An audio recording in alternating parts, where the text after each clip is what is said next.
मैं आईना हूं, दिखाऊंगा दाग चेहरे के। जिसे दिक्कत हो वो सामने से हट जाए। मित्रों नमस्कार। Mystery of history decoded channel की एपिसोड नंबर 12 में आपका फिर से स्वागत मैं सुबोध गुप्ता कर रहा हूं। आज का बहुत गंभीर विषय है, मुद्दा गर्म है, राष्ट्र में बहस हो रहा है। जबकि यह कितनी आश्चर्य की बात है कि टीवी वाले अपना टीआरपी बढ़ाने के चक्कर में उन पॉलिटिशियंस तथा मौलानाओं, मौलवियों, साधु संतों के बीच डिबेट करवा रहे हैं, जिन्होंने या तो इतिहास पढ़ा ही नहीं है या पढ़ा भी होगा तो अपने अपने हित में, अपने पार्टी के हित में बोलना उनकी मजबूरी है। अर्थ की अर्थी उन्होंने कैसे निकाला है यह हम यहाँ देखेंगे। सबसे हैरानी की बात तो ये है कि जो विशेषज्ञ हैं, जानकार हैं, इतिहासकार हैं, वो या तो मौन हो गए हैं या सिस्टम द्वारा म्यूट कर दिए गए हैं। खैर, हम आते हैं सीधे मुद्दे पर। एक पक्ष के अनुसार बाबर को इब्राहिम लोदी को हराने के लिए राणा सांगा लाया था, तो मुसलमान तो बाबर की औलाद हैं और तुम गद्दार राणा सांगा की औलाद हो। समाजवादी पार्टी के माननीय सांसद श्री रामजी लाल सुमन एवं अन्य कुछ विद्वानों के द्वारा अपने पक्ष में सांसद महोदय बाबर की आत्मकथा बाबरनामा का ही हवाला दे रहे हैं, जबकि दूसरा पक्ष जो राणा सांगा को एक अद्भुत योद्धा, महान राष्ट्रभक्त मान रहा है, वो भी बाबरनामा का ही हवाला दे रहा है न? कितनी आश्चर्य की बात। हम आगे बढ़े उसके पहले बाबर तथा बाबरनामा के बारे में आपको समझना थोड़ा जरूरी है। मित्रों, फरगना घाटी अब उज्बेकिस्तान का रहने वाला बाबर में एक खूबी जरूर थी कि अपने जीवन की सभी संस्मरण या अनुभव या घटनाओं को अपनी डायरी में लिखा करता था।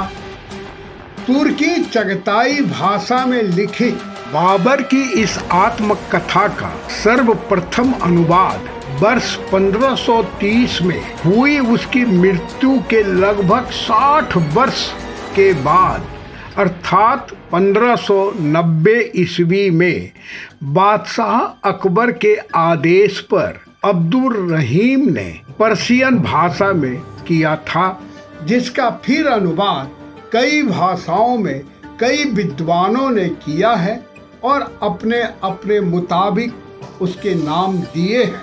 अंग्रेजी में अनुवाद सर्वप्रथम वर्ष 1826 में जॉन लेडेन और विलियम एरस्किन ने, तो वर्ष 1847 में भारत का विदेश सचिव रहा सर एच.एम. इलियट ने, तो वर्ष 1912 में ऑनेट एस. बेवरिज ने। अतः आज भारत में बाबर के बारे में जो कुछ भी जानकारी उपलब्ध है उसका मुख्य आधार, मूलभूत आधार बाबरनामा के ये तीनों अनुवाद हैं। अब इन तीनों में क्या लिखा हुआ है हूबहू हम आपके सामने परोस रहे हैं। लेकिन जिस राष्ट्रीय विवाद पर सांसद आमने सामने हो, माननीय जिस राणा संग्राम सिंह को लेकर जाति पर आधारित देश की विभिन्न राजनीतिक पार्टियां सड़क पर संग्राम करने के लिए तैयार हों, उस परिस्थिति में अपनी अभिव्यक्ति की आज़ादी के बावजूद भी हम डर रहे थे कि आपको सच कैसे बताऊं। तभी जनाब जावेद अख्तर का एक मर्म मुझे प्रेरित कर गया। क्योंकि बाबर दो नहीं थे, बाबर तो एक था। उसकी आत्मकथा अर्थात बाबरनामा भी एक ही है, अनुवाद ही तो 3, 4, 5 हैं, और दोनों पक्ष इसी बाबरनामा के आधार पर अपनी अपनी बात रख रहे हैं। अतः इस अति संवेदनशील मुद्दे पर अपनी मत प्रकट करने के पहले किसी भी इतिहासकार का और विशेषकर हमारे जैसे छोटे शोधकर्ता का, जिसका कोई सिस्टम में माई बाप नहीं है, ऊपर कोई रहनुमा नहीं है, उसके लिए यह बड़ा आवश्यक है कि तथ्यों को प्रकट करने से पहले समसामयिक फारसी ग्रंथों में भी क्या कुछ लिखा हुआ है, इसको लेकर के हम आपको बताएं। पूरी ईमानदारी के साथ ज्यों का त्यों हम रख रहे हैं, ताकि देशवासी अपना निर्णय खुद कर सके। मित्रों, इतिहास के जो भी विद्यार्थी हैं, प्रोफेसर हैं, लेक्चरार हैं, रिसर्च स्कॉलर हैं, मुगल कालीन इतिहास पर जिनकी जिज्ञासा है, वो फरिश्ता और अब्बास खान सरवानी को जरूर जानते होंगे। मोहम्मद कासिम हिंदू शाह अस्त्रावादी इतिहास में प्रसिद्ध फरिश्ता की पर्शियन भाषा में लिखित तारीख ए फरिश्ता या गुलशन ए इब्राहिमी का अनुवाद अंग्रेजी में history of the rise of the Mohammedan power in India the till year 1612 के नाम से कर्नल जॉन ब्रिक्स ने वर्ष 1829 में प्रकाशित किया है।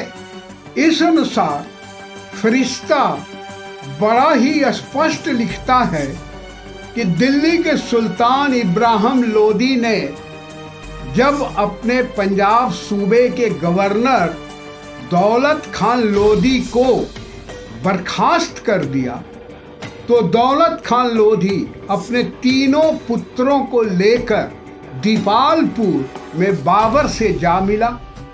अब अब्बास खान सरवानी क्या कहते हैं, जरा देखें।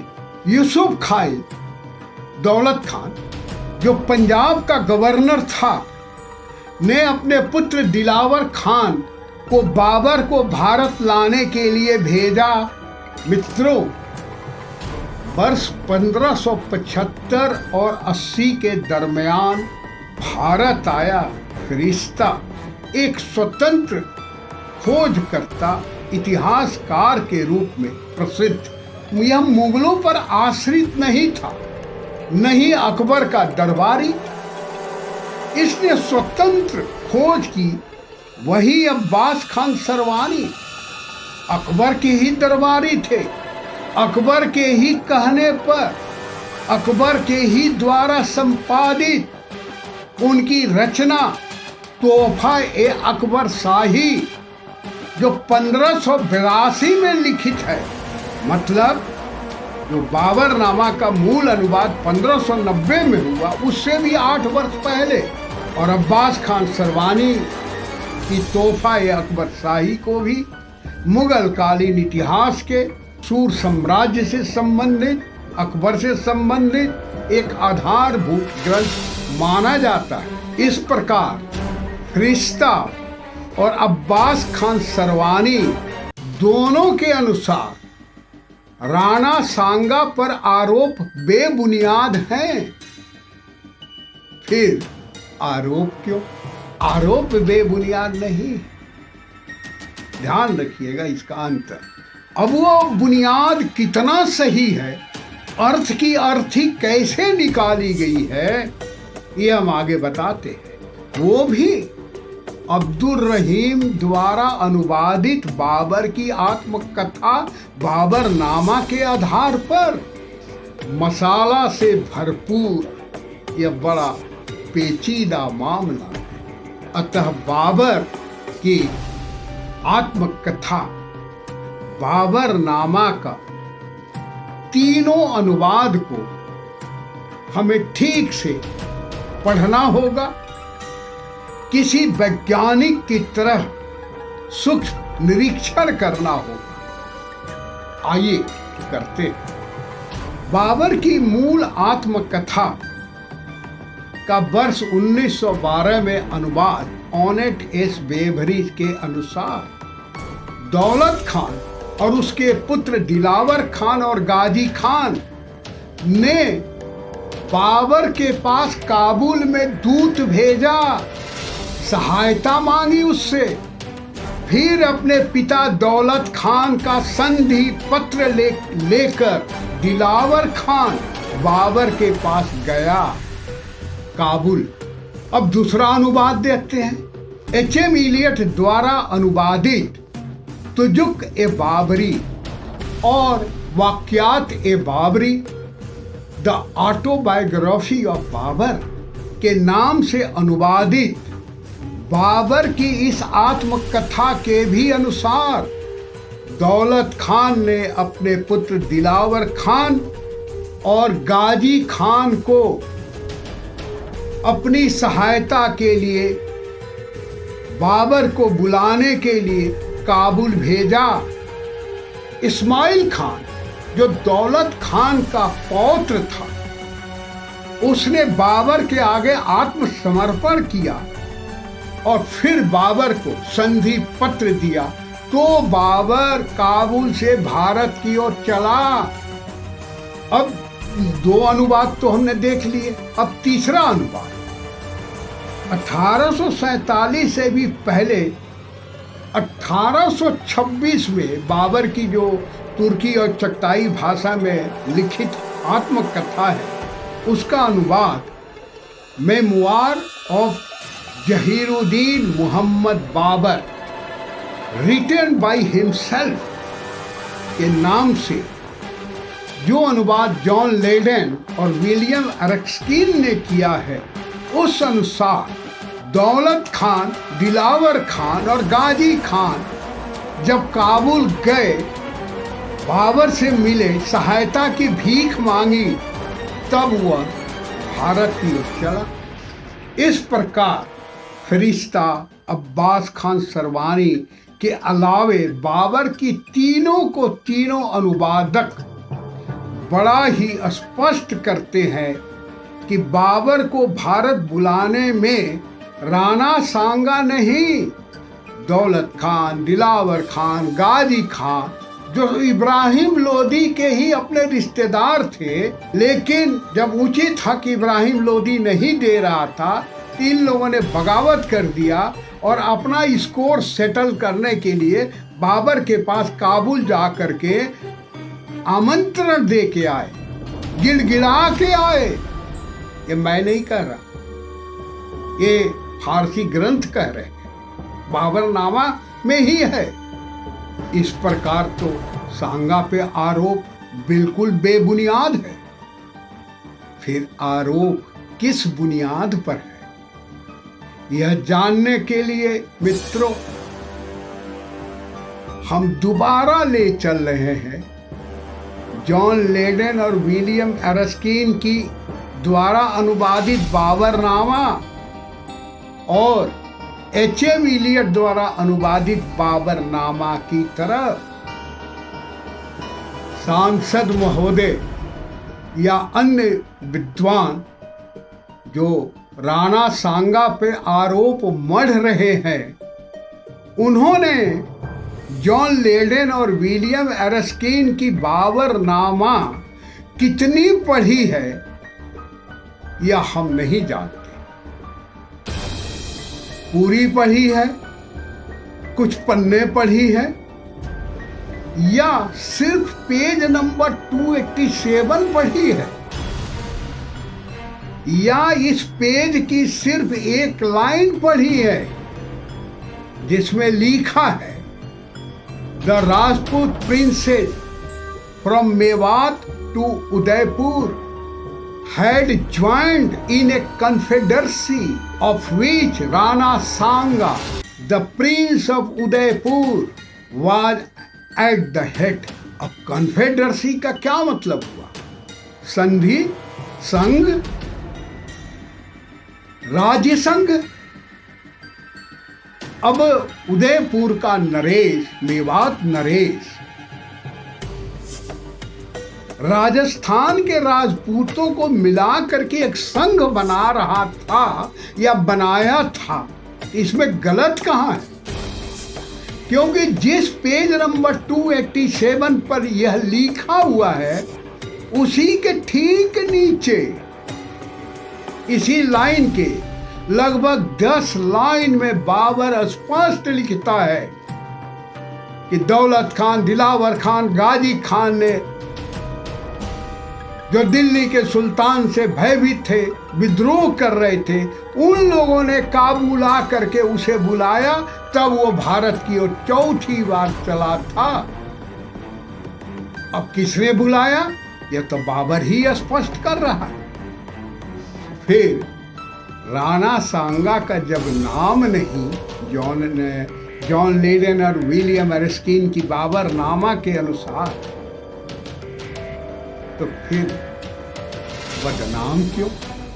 मित्रों, यह जानने के लिए वर्ष 1847 में एच.एम. इलियट द्वारा अनुवादित तुजुक ए बाबरी और वाक्यात ए Babri the autobiography of Babur को दोबारा पढ़ते हैं, जिसकी पृष्ठ संख्या 264 पर ही एक बड़ा महत्वपूर्ण सूक्त है। वह यह कि although Rana Sanga the pagan when I was in Kabul had sent me an ambassador that if I would march in the vicinity of Delhi, then he would March from other side of Agra. अर्थात मैं बाबर दिल्ली पर अटैक कर दिल्ली और आगरा तो अपना अधीन कर लिया, लेकिन वह पगान, हिंदू, मूर्ति पूजक, काफिर आगरा की तरफ से अटैक करने की बात तो दूर, वो उल्टे कांधार को ही कब्जे में कर लिया, क्योंकि बाबर कांधार से चल चुका था भारत की ओर, तो वहां पर उसकी सत्ता कमजोर हो गई। खैर, आपने 1 लाइन पढ़ी, 2 लाइन पढ़ी, 5 लाइन पढ़ी, लेकिन मुझे लगता है कि जिन लोगों ने भी राणा सांगा पे आरोप लगा रहे हैं उन्होंने पूरी पेज नहीं पढ़ी है, क्योंकि इसी पेज नंबर 264 पर बाबर ही लिखता है, Rana Sanga the raja of Udaipur had enlarged his domain by conquest of several provinces of Malwa and was the most formidable opponent from whom Babur had to dread। अर्थात उदयपुर के राजा राणा सांगा ने मालवा के सभी सूबों को, राजाओं को अपने अधीन करने के बाद इतना ताकतवर हो गया था कि बाबर को भी उससे अब डर लगने लगा था। राणा सांगा की वास्तविकता यही खत्म नहीं हो रही है, जरा आगे देखिए। तथा 17 मार्च 1527 को खानवा में राणा सांगा बाबर से क्यों हार गया था, यह हम बताएं उसके पहले बाबर खुद क्या लिखता है ये जरा जान जाइए। बाबर अपनी आत्मकथा में बड़े ही गर्व से लिखता है कि हिंदुओं, जी हाँ, ब्राह्मण, क्षत्रिय, वैश्य, दलित, शूद्र नहीं, हिंदुओं के नरसंहार के वक्त गर्द और धूल इतना उठा था कि आसमान ढक गया था, लेकिन इस्लाम के सैनिकों की तलवारें चमक रही थी। हिंदुओं की लाशों से कई पहाड़ बन गए थे, जिनके ऊपर से खून की धाराएं नीचे गिर रही थी। मैं नहीं, बाबर लिखता है। फिर अपनी जीत की खुशी में बाबर लिखता है, इस्लाम के खातिर मैं जंगलों में भटका, मूर्ति पूजकों के विरुद्ध जिहाद हो। मैंने अपनी कमर कसी, कभी शहीद होने का ख्वाब देखा, लेकिन अल्लाह का शुक्र मैं गाजी हो गया।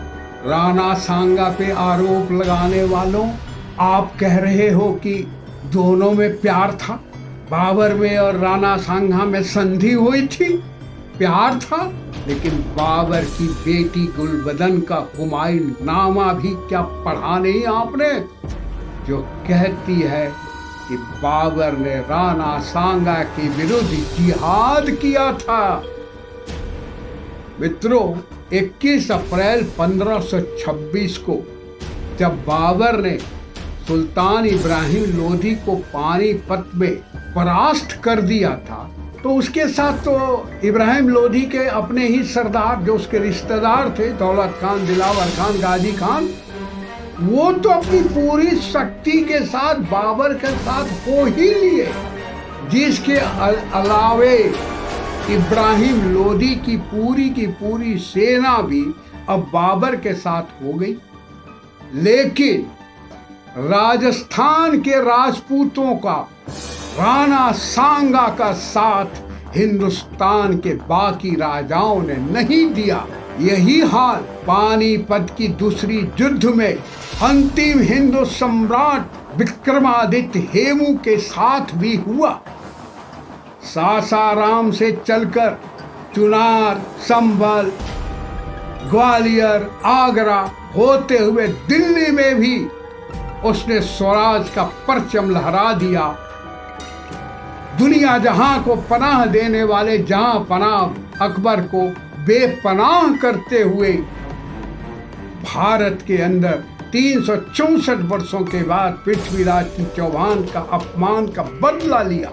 उसका भी साथ 5 नवंबर 1556 को वो अफगान मूल के सैनिक जो सासाराम से उसके साथ चले थे, पानीपत के निर्णायक युद्ध में धर्म के आधार पर मुगलों से जा मिले। मैं नहीं, अबुल फजल को ही पढ़िएगा, अल बदायूं को पढ़िए, यादगार अहमद को पढ़िए, निजामुद्दीन अहमद बख्शी को पढ़िए, जो बड़ा ही स्पष्ट लिखते हैं कि धर्म के आधार पर हेमू के अपने सैनिक मुगलों से जाकर मिले, क्योंकि वो नहीं चाहते थे कि हिंदुस्तान में किसी हिंदू का राज दोबारा हो पृथ्वीराज चौहान के बाद। चाहे बेशक मुगल हो या अफगान हो, लेकिन राज जो है बस इन्हीं का हो। सचमुच इस देश की खोखली धर्मनिरपेक्षता और इस देश की राक्षसी जाति व्यवस्था में बहुत बड़ा बलिदान दिया है, क्योंकि हेमू एक पिछड़ी जाति का बनिया था। सचमुच जब जब भी हम बटे हैं, इतिहास गवाह है, तभी तभी हम कटे हुए। जिस राणा सांगा से बाबर भी डरता था, 3 बार जिसने इब्राहिम लोधी को हराया हो खानवा के युद्ध में, यह हिंदू हृदय सम्राट स्वराज की स्थापना के लिए बाबर के विरुद्ध शेर की तरह दहाड़ रहा हो, जिसने 100 युद्ध किए हों, जिसके एक हाथ कट गए थे, जिसके आंख भी नहीं थी, उस पर आरोप मरने से पहले अर्थ की अर्थी निकालने वालों, जरा सोचे तो होते, बाबर नामा ठीक से ही पढ़ लिए होते। आज बस इतना ही। मेरा प्रयास यदि अच्छा लगा हो तो लाइक करिएगा, मिस्ट्री ऑफ हिस्ट्री डिकोडेड को तो सब्सक्राइब करिएगा। तब तक जय हिंद, जय भारत।